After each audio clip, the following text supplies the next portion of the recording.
Bonjour aux lecteurs de notre chaîne YouTube et aux membres du forum de rcmac.com. Alors on se retrouve pour la seconde vidéo sur le XTT. Alors là je pense qu'on est parti pour une série de vidéos parce que je vais faire des tests, on va faire des transformations. J'ai déjà plein d'idées pour cette voiture et on va essayer de la rendre la plus performante possible. Et je remercie Cyril de Modis 34 parce que c'est sa voiture et il va me la laisser pour que je fasse justement tous les tests. Alors ça va finir comme le XTS. À vrai dire, le XTS, il l'a pas beaucoup vu. Il en a même encore ici. Et ça fait déjà plusieurs années que c'est une voiture que je connais bien. Et d'ailleurs, on va pouvoir la comparer avec le XTT parce que j'ai l'impression que ça, c'est le successeur en fin de compte, et on va voir qu'il y a quand même les différences sont énormes, comme on en parlait dans la première vidéo. Le prix des pièces détachées me semble un peu moins cher sur le XTT, donc ça sera aussi à vérifier. Ça d'ailleurs, pour la suite de la vidéo, je vais aller faire prendre quelques notes sur des pièces courantes, comme des triangles, des choses comme ça. Je rappelle qu'il y a, là, il y a les amortisseurs alu, enfin il y a pas mal de choses qui changent. Il y a même un éclairage à l'avant, à l'arrière. Et donc dans la première vidéo, on a fait une présentation générale. Là, on va un peu plus regarder, on va mettre à côté le XTS et à côté le XTT. Là, on va tout de suite voir les différences. Et on va commencer, normalement, là, on est mercredi soir. Et vendredi matin, je vais faire les vidéos, les premières vidéos. Et au début, je voulais rouler deux boîte, comme on dit, sans rien faire. Mais en fin de compte, non, ben, ça, c'est pas dans mes habitudes. Ça m'embête déjà d'utiliser la radio. Alors, c'est pas que la radio a l'air pas mal, que je vous ai présenté, c'est pas ça, mais quand je vais rouler comme ça, qu'on fait de la vidéo, je prête des voitures, je prends des voitures de l'association, et si je me retrouve avec une douzaine de. Par exemple, je prends 7-8 voitures et que j'ai 7-8 radios, ça me gave. En plus, moi, je suis gaucher, alors les radios de droitier, j'ai un peu de mal. Donc, souvent, j'essaye de prendre que deux radios, par exemple, mais des radios style l'Apsima qui permet de me programmer 10 voitures dessus. Voilà, j'essaye de faire en sorte de mettre ça sur peu de radio. Donc, je pense que je vais mettre sur ma radio habituelle. J'ai encore 7 programmes de libre. Donc, voilà, c'est pour ça que je vais sûrement changer le récepteur et l'émetteur. C'est juste un côté pratique. Voilà. Je vais aussi en profiter, je vais démonter l'éclairage parce que moi je le mettrai peut-être sur autre chose, mais ce genre de voiture, j'en ai pas l'utilité. Et j'ai vu deux, trois petites bidouilles à faire. On avait vu aussi au niveau des amortisseurs, je vais vérifier que les bouchons sont bien serrés.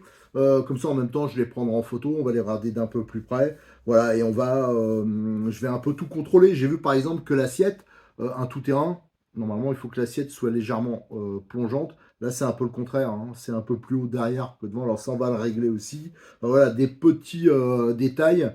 Voilà, rien de bien grave, mais autant préparer son essai le mieux possible. Alors aussi, j'avais prévu à la base de changer la prise DIN pour mettre du XT90, que je vais essayer de standardiser maintenant en XT90, mais j'aurai pas le temps. Donc pour l'instant, on va laisser comme ça. Surtout, je crois que j'ai deux batteries encore avec des prises DIN en 3S. Donc voilà, ça permettra quand même de faire un essai assez complet. Allez, la première chose qu'on va faire, je vais démonter la carrosserie. On va enlever la carrosserie. Je vais aller chercher le XTS. Alors, je préviens tout de suite, le XTS, il n'est pas dans sa configuration d'origine. Là, il est en version buggy, mais bon, ça permet de faire quand même le comparatif, de voir au niveau de la transmission et des suspensions. Allez, je vais chercher la voiture et on va faire le comparatif. Allez, j'ai mis les deux voitures côte à côte. Alors, à ma gauche, le XTT et à la droite, son ancêtre, le XTS. Alors, le XTS, j'ai expliqué pourquoi. Mais là, c'est des pneus TT parce qu'à la fin, je l'utilisais comme un buggy 1/8. Voilà, c'était une des nombreuses vidéos que j'ai fait sur la voiture pour vous montrer comment on pouvait adapter d'autres carrosseries, comment on pouvait modifier ça, améliorer ça. Voilà. Donc, on va pouvoir comparer. Alors déjà, la première chose, c'est le châssis. Alors là, c'est un châssis en aluminium embouti, voilà. Et on voit, il y a d'autres pièces, comme la platine de Sauve Cerveau qui est aussi en aluminium. Tandis que là, c'est un châssis un peu à la Traxxas, Arma, ou même les Funtech qu'on ça maintenant. C'est beaucoup de voitures ont ce type de châssis, donc c'est un peu baignoire, c'est en plastique, mais c'est solide, hein. Et ça permet d'accueillir tous les éléments, en les protégeant un peu. Et on voit tout de suite que l'implantation est vraiment différente. Ici, on a le moteur, hein. Alors, il est central arrière, nous dirons, au niveau de la transmission, hein. Et ici, c'est direct. C'est-à-dire que vous avez le pignon qui attaque directement la couronne, il n'y a pas de slipper, il n'y a rien.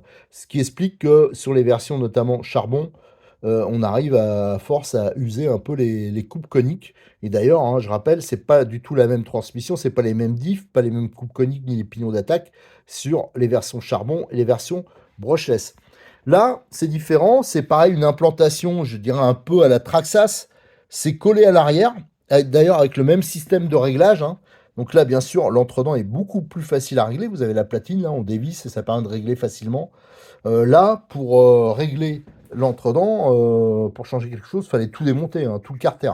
Donc là, c'était aussi... Alors, heureusement, c'est fiable, donc il n'y avait pas à le faire tous les 4 matins, mais si quelque chose se desserrait ou quoi que ce soit, il fallait tout démonter. Là, c'est pas le cas, hein. C'est quand même un montage beaucoup plus moderne. En plus, par rapport à Traxxas, ce qui est bien, c'est que c'est un peu plus espacé par rapport à la cellule arrière. Et il y a un carter transparent qui tient par 2 clips là. Ça, on reverra plus en détail après. Et on accède au slipper, hein, donc il y a un système de glissement. Et ça permet de limiter les à-coups dans la transmission. Ça, c'est bien. Alors, je rappelle quand même, on en reparlera aussi, mais sur cette version XTT, c'est assez différent de, je pense, des autres versions XTC, par exemple, un peu buggy. Quand je regarde les références sur la notice, il y a une transmission qui est renforcée, que ce soit au niveau des diffs ou des pignons d'attaque, hein, dans les coupes coniques. C'est pas la même chose. Là, c'est prévu directement pour du 3S. D'ailleurs, c'est livré avec une batterie 3S. Tiens, ça aussi, c'est une des différences entre le XTS et le XTT.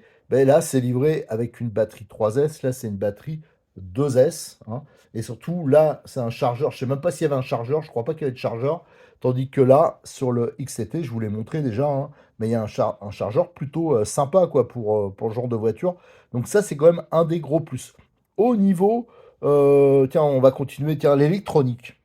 Alors là, sa boîte, c'est qu'un 50 ampères, mais on voit tout de suite l'origine, ça c'est de l'Obi-Wing.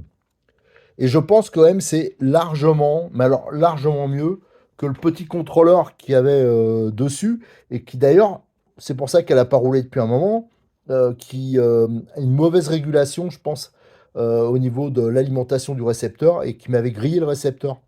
Voilà, donc au bout d'un moment, hein. Donc je pense que là, il y a un progrès au niveau du contrôleur, et je me demande même si le moteur, il n'est pas aussi assez différent, hein, quand on regarde.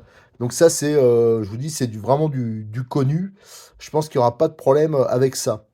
Au niveau des trains roulants, là, c'est vraiment très différent parce que tout est réglable. Sur cette voiture-là, le XTT, on voit, c'est un train, un rotule, on le voit ici, et ça permet donc de régler facilement la chasse, alors même s'il y a peu d'amplitude, mais aussi le carrossage et la voie. Sur le XTS, bien sûr, c'était impossible, c'est pas du tout le même, c'est plus rustique, hein, c'est pas du tout le même système. Là, il y a absolument rien qui est réglable, on peut pas régler le carrossage, rien. Pareil à l'arrière, alors là, on pouvait régler le pincement avec ses biellettes, mais par contre, ça générait une prise de pincement. Regardez la géométrie. Bon, ça, c'est pas quand même, c'était quand même pas top. Alors, pour une voiture loisir, c'est moins important, mais pour ceux qui cherchent un peu la performance, ça pouvait être un peu gênant, même si la voiture elle tient bien la route. Là, par contre, on n'a pas le réglage du pincement à l'arrière, mais par contre, on a celui du carrossage, hein, avec les biellettes là, et il y a en plus plusieurs points d'ancrage différents. Donc ça, on peut jouer là-dessus.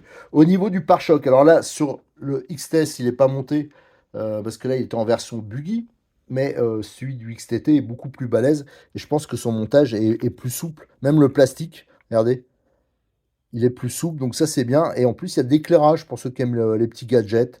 Voilà, au niveau des supports, c'est le même principe. Voilà, donc qui est ajustable. Sauf que là, il y a des petites mousses en plus qu'il faudra d'ailleurs penser à coller. Ça protège bien la carrosserie. Mais là, l'amplitude de réglage est un peu plus importante. Alors, je pense qu'on pourra adapter plein de carrosseries là-dessus, sympa, 2 chevaux, coccinelle, enfin, ce qu'on veut. Dans la gamme à Cyril, je pense qu'il y a de quoi faire. Alors après, il faudra avoir la fiabilité, mais je pense pas qu'il y aura spécialement de problème. Bien sûr, c'est entièrement avec des gros pas inversés. Là, ça, c'est pas mal. Là, on en avait aussi, hein, des pas inversés en acier. Et on l'avait aussi au niveau de la direction. Alors là, moi, j'aimais bien parce que c'était accessible au niveau du palonnier et au niveau du bras, là. Ça, c'était pratique. là, c'est sûr que c'est beaucoup moins pratique. Alors ça, c'est souvent le cas avec les voitures qui ont ce type de châssis. Là, vous avez le cerveau qui est monté tête en bas. Et on a ici un trou. Alors, vous affolez pas, c'est sur d'autres voitures, il y a ça aussi. Il y en a un ici pour démonter la biellette et un ici pour accéder au palonnier. Voilà, donc, mais ça, c'est une partie qui est creuse. Alors, en fin de compte, quand on tape, c'est ici, hein, c'est cette partie-là, d'ailleurs, qui est double en alu. Donc ça, c'est beaucoup en contrebas. Je pense que ça posera pas de problème. Mais c'est vrai qu'on m'a posé la question, on m'a dit ouais, mais les cailloux vont aller dedans. Mais j'ai déjà eu des voitures qui avaient ça. J'ai jamais eu le moindre problème à ce niveau. Tiens, bah, on peut en parler du châssis. Si je vais retourner l'autre ici. Voilà. Alors là, on a le châssis du XTS qui est donc en alu assez fin, qui est embouti. Et c'est les cellules qui permettent de rigidifier l'ensemble parce que les cellules, elles sont fixées jusqu'à là. Et là, on voit qu'il y a la pièce de centrage, là. Alors, les châssis, ça, j'ai demandé à Cyril. On lui en demandait régulièrement. Donc, ça veut dire que c'est quelque chose quand même qui s'usait. Là, avec ce type de châssis, je pense qu'il n'y aura pas ce problème-là. Surtout que là, il y a quand même des plaques qui ont été rajoutées qui sont assez balèzes. Tiens, d'ailleurs, tiens, ça permet de voir les triangles. Regardez, les fusées avec le système de rotule qui permet donc de régler que ce soit le carrossage, la chasse. Alors la chasse, elle se règle ici. Vous avez le clips. On peut, bah, il n'y a que deux positions, hein. On peut le décaler pour ajouter un peu de chasse si on veut plus de stabilité. Là, par contre, sur celui-là, c'était pas possible. Voilà, donc, et en plus, ça se trimballait un peu, faut bien avouer. Alors, j'aime bien, hein, moi, le XTS, mais je pense qu'il y a un remplaçant. Alors, je sais pas si c'est vraiment son remplaçant, mais si c'est le cas, moi, je trouve que c'est plutôt une bonne chose, parce que l'avantage, c'était rustique, mais peut-être un peu trop. Voilà. Au niveau du positionnement de la batterie, là aussi, c'est sur le flanc. Sur celle-ci, c'est la même chose. Voilà. Et on peut remarquer quand même, c'est le guidage, hein. Tous les fils, à chaque fois, il y a des guides, donc c'est assez soigné. Et là, il y a le petit interrupteur, hein. Je pense que ça, c'est pour l'éclairage. Je vous avoue que j'ai pas encore regardé ce point-là sur la notice, mais je vous le montre, hein, parce que par la suite, moi, ça, je vais le démonter, hein. Je vais pas le... Moi, j'en ai pas l'utilité, alors on le mettra sur autre chose si ça dépanne quelqu'un. Autre point, alors au niveau du récepteur. Alors au niveau du récepteur, sur le XTS, alors comme d'ailleurs le contrôleur, c'était enfermé dans le boîtier. D'ailleurs, j'avais ouvert pour que ça ventile un peu. Et c'est vrai que c'était pas hyper accessible et en plus pas très pratique parce que regardez, les fils, ils dépassent, donc je vois pas trop la protection. Donc ça, c'était pas, voilà, vous imaginez bien que s'il y a des trous comme ça, c'est pas tout rentre au niveau des prises de cerveau. Là, c'est assez différent. C'est une boîte qui s'ouvre avec deux serre-clips là. Et ça va être plus pratique, bien sûr. Il y aura une meilleure protection. C'est fixé au-dessus, là. Donc, bien sûr, bien en dessous de la carrosserie. Donc, il n'y a pas de souci à ce niveau-là. Donc, ça, c'est un petit plus. Même si la boîte me paraît pas immense, mais je pense que c'est largement suffisant pour quasiment tous les récepteurs du marché. Au niveau des cellules, là, c'est très différent aussi. Alors, on le verra plus tard quand je démontrerai. Là, quand je démontrerai, je vais faire les premiers essais. Et après, ben, on démontera pour vraiment voir. Mais les cellules, c'est complètement différent. Elles sont beaucoup, beaucoup plus petites, beaucoup plus compactes. Et surtout, elles s'ouvrent par le dessus. Donc, ça sera beaucoup plus facile d'ouvrir, d'accéder au différentiel. Là, quand on voulait accéder au différentiel, fallait tout démonter en fin de compte, hein. Donc ça, c'est aussi un petit, un gros progrès. Alors, je sais pas si j'ai tout vu. Au niveau des roues, alors ça, je sais pas si on en avait parlé déjà, hein, mais elles ont un diamètre légèrement supérieur, hein, les roues du XTS. Et surtout, c'est plus, comment dire, moelleux, nous dirons. Ça veut dire que ça va procurer un peu plus d'amortissement que ces roues-là, qui ont plus un profil. Et je vais vous dire à quoi ça me fait penser. Je viens d'y penser à l'instant.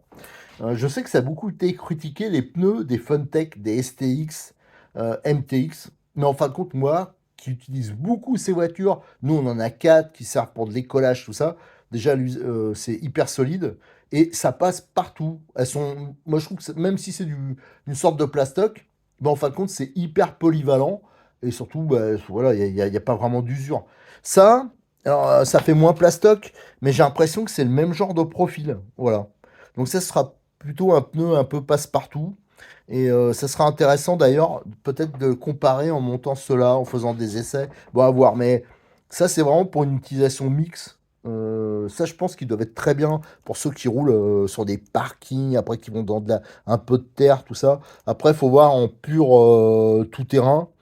Ce sera peut-être intéressant d'essayer autre chose. Enfin, de toute façon, on fera des essais. Voilà, donc je ne sais pas ce que j'aurais pu dire au niveau un peu comparatif. De toute façon, on y reviendra quand on fera le gros démontage de la voiture. Comme j'ai des pièces XTS d'avance, on pourra vraiment comparer, et ça sera vraiment parlant, les différentiels, les cellules, la couronne centrale, enfin plein de choses comme ça. Et vous allez voir que c'est vraiment... Il y a un monde, quoi. On dirait qu'il y a 15 ans d'écart au niveau conception. Allez, ce que je vais faire maintenant, la vidéo, je vais pas la faire trop longue, hein. Je préfère faire plusieurs un peu courtes pour ensuite pouvoir référencer les vidéos et pouvoir dire, bah tiens, toi tu cherches telle ou telle info, bah, tu peux le trouver sur telle vidéo. Là, on va démonter les roues et comme ça, on va vraiment pouvoir voir tout ce qui est suspension et les fusées.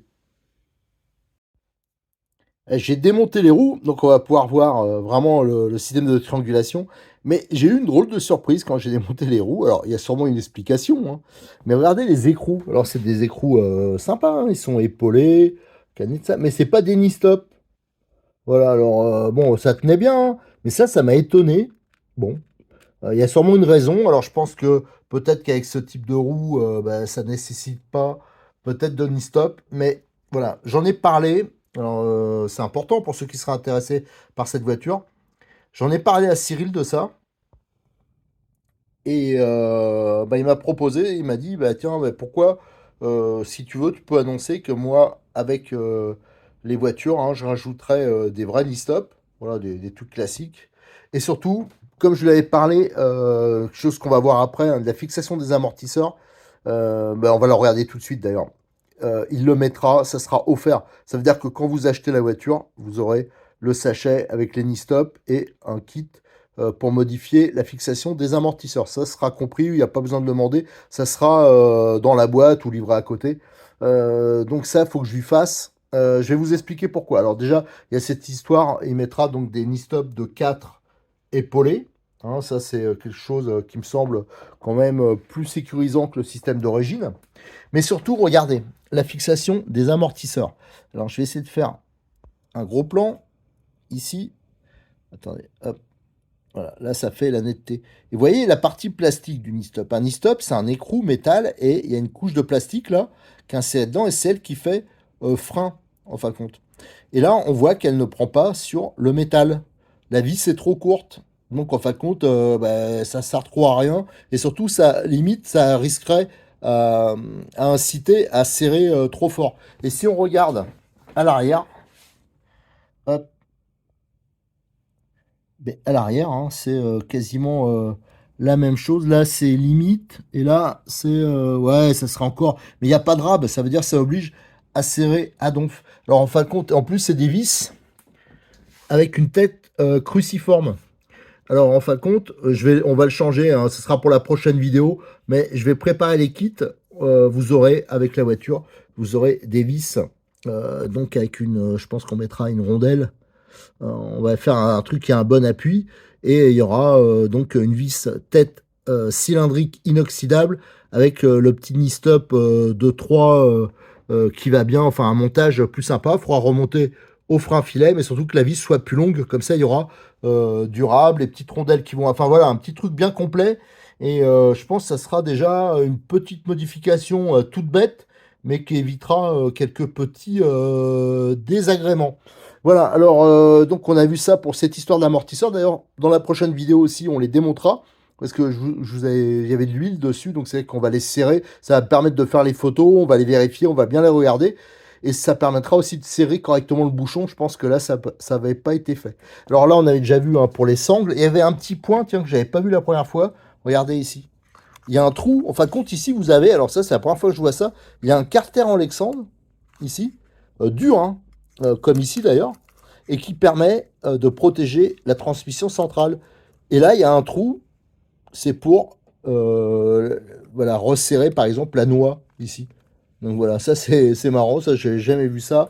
On voit, tiens, les petites pièces en alu là, ça il y en a partout, ça me rappelle un peu Funtech, voilà, qui a un peu le même système pour retenir. Alors, il y a d'autres marques aussi, hein, mais voilà, ça c'est pour bien maintenir en place les triangles, hein, parce qu'on imagine bien que sur un gros pet, bah, la contrainte là sur la pièce, sur la cellule doit être importante. D'ailleurs, les cellules, on voit que la partie inférieure, ah, ça c'est bien ça, elle est fixée avec des knee-stop, il y a des knee-stop prisonniers. Donc ça veut dire, ça permet de, ça vise pas dans le plastique directement. Donc ça c'est plutôt pas mal. Et la partie supérieure, hein, elle se démonte avec les vis qu'il y a là. Alors ça sent une future modif. Ça sent un prochain kit tout inox avec tête cylindrique parce que moi je suis pas un fanat des têtes cruciformes. Donc ça c'est quelque chose qu'on fera par la suite, hein, mais je vous dis, on va commencer à faire la petite modif, hein, pour la prochaine vidéo. Au niveau des fixations là, on va mettre ça en inoxydable et voilà, ce sera quand même beaucoup mieux. Je vous disais, hein, moi j'ai un petit doute à l'arrière, c'est sur le support, pas qu'il va casser, hein, mais il est un peu souple. Alors en fin de compte, voilà, ça bouge comme ça. Ça, c'est une pièce qu'on peut, faut dire, facilement doubler en époxy. Bon, ça, à mon avis, c'est pas nécessaire, c'est moi qui chipote, hein, comme d'habitude, puisque je cherche le petit truc. Mais pourquoi pas une future option. Dans la prochaine vidéo, on enlèvera, donc je vous dis, hein, vous avez ce clip-là et celui-ci qui est situé là. Et ça permet, j'ai l'impression, d'accéder à la transmission centrale au slipper. Donc la boîte du récepteur, ici on le voit, hein. Ça aussi, donc la transmission, le carter, je vois qu'il se prolonge jusqu'à la cellule là. Donc ça, en fin de compte, c'est pas con. S'il n'y a rien qui rentre dedans, si c'est bien étanche. Ça aussi, je suis curieux de le démonter entièrement pour voir comment ça a été conçu. Alors pour le train avant, on voit, hein, c'est vraiment un train avant classique à rotule. Et d'ailleurs, alors si je prends la clé, la petite clé croix qui est livrée avec la voiture, bon, en fin de compte, une partie c'est pour aller là. Voilà. C'est pour régler ici le contre-écrou. Parce que vous réglez la rotule, vous mettez le réglage que vous voulez, et après, il faut ajuster le jeu avec le bouchon. Alors ça, c'est des trains avant qui sont très modernes, hein, qu'on a sur les voitures de compétition. Ça, c'est clairement inspiré des voitures de compétition. À l'arrière, c'est un porte-fusée plus classique avec 4 points de réglage. Donc ça, c'est pour régler la prise de carrossage. Voilà. Et là, on voit qu'il y a des points de réglage aussi, tout ce qui est pour la fixation des amortisseurs. Voilà, donc ça c'est assez classique, mais plutôt sur des voitures. Voilà, c'est inspiré en partie. J'ai l'impression qu'ils se sont inspirés de marques comme Traxxas, compagnie, un peu de la compétition en TT1 8e, hein, pour tout ce qui est triangulation, tout. Et ils ont mis dessus, bah voilà, ils sont montés en gamme au niveau des amortisseurs, des choses comme ça. Ça peut être intéressant, surtout qu'on se dit, bah, on peut évoluer parce qu'il y a de la place. Si par exemple, là, c'est quand même pas trop le bordel à ce niveau-là, hein, il y a quand même de la place. On peut mettre un moteur un peu plus long, on peut mettre un contrôleur à 80 ampères, on peut mettre autre chose. C'est des voitures qu'on pourra quand même faire évoluer, voilà, à son goût, ou alors selon la performance recherchée. Voilà, je pense pour cette vidéo. Ah non, si, je voulais vous montrer quelque chose quand même. Tiens, je les ai là. On va regarder. J'ai pris un amortisseur de XTS. Alors, je voulais vous montrer un amortisseur de XTS. Il est entièrement en plastique. La molette, elle est pas trop... comment dire c'est réglable, mais c'est plastique sur plastique. Et là, si on compare... Tiens, d'ailleurs, c'est la même longueur, mais je pense pas que ça se montrera parce que là, le défaut de ces trucs-là, c'est que c'était pareil comme les Apsima. C'est des vis de 4 ici. Voilà. Et donc, en haut, c'est 3, mais en bas, c'était 4. Et c'est ça qui gênait à chaque fois pour mettre autre chose, notamment sur un XS. Là, c'est du 3, hein, c'est tout à fait classique. Si je prends un triangle supérieur, là, c'est un triangle supérieur de XTS. Vous voyez, la conception, elle est complètement différente. Alors déjà, c'est là qu'on voit que les triangles sont plus longs, hein. Il y a au moins 1,5 cm de plus en longueur sur le XTT. Et si je mets à l'arrière, c'est pareil, mais sauf qu'à l'arrière, c'est une biellette, hein, qui remplace donc le triangle qui n'était pas ajustable. Donc ça permet aussi de démonter facilement. Par exemple, le cardan, on démonte une vis, on bascule et ça se démonte. Et d'alléger aussi l'ensemble, hein, ça rend l'ensemble plus simple. Et si on prend les triangles inférieurs, Alors là, je vais retourner la voiture. On va mettre comme ça. Et là, on a le triangle inférieur. Là, on voit aussi qu'il y a une différence de longueur. Là, je me mets à peu près au niveau des axes. Ouais. Là, vous voyez la rotule, hein, le point de pivot, il est là au milieu à peu près. Donc, on voit les triangles sont plus longs. Donc, ça veut dire que des cellules qui sont plus compactes et une triangulation qui sera plus longue. Donc, normalement, la suspension devrait être plus efficace. Donc, ça, c'est à voir. Tiens, d'ailleurs, le petit point qu'il va falloir qu'on règle, ouais, je ne sais pas si on le voit là. On voit clairement suspension réglée maxi d'origine, hein, parce que ça c'est hyper facile à modifier, hein, c'est pas un souci. Mais on voit que l'avant, il est plus haut que l'arrière.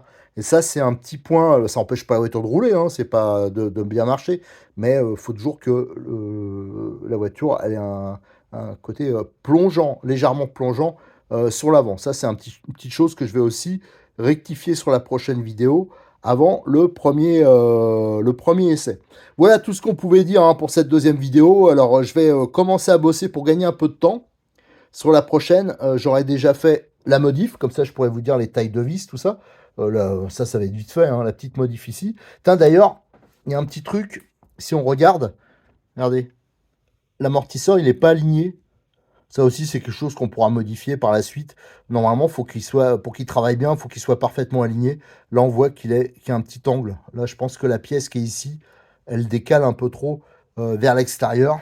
Tandis qu'à l'avant, par contre, à l'avant, si on suit l'angle du châssis, par contre, c'est plutôt pas mal. Donc, dans la prochaine, j'aurai démonté, je vais pas le faire devant vous, hein, on va gagner du temps. Je vais démonter au moins un ou deux amortisseurs pour regarder, je les ferai en photo. Parce que là, au moment où la vidéo sera publiée, j'ai commencé à mettre les photos sur le forum. Hein, et on va regarder cette histoire de fixation. Et on va regarder aussi, je démonterai, ça je le ferai avec vous, on va démonter tout ce qui est, ça c'est perso, hein, faut pas le démonter vous. Hein. Moi c'est simplement parce que je veux pas avoir de fil, tout ça, parce que la voiture elle va me servir aussi de voiture caméra. Alors déjà, ça, je vais mettre la GoPro dedans, tout. Donc ça, il y aura déjà assez de bordel. Donc si je peux simplifier, c'est pas plus mal. Et on changera la radio. Et je pense que ça sera bon pour le premier essai. Allez, merci, à très bientôt sur notre chaîne YouTube et sur le forum de rcmac.com.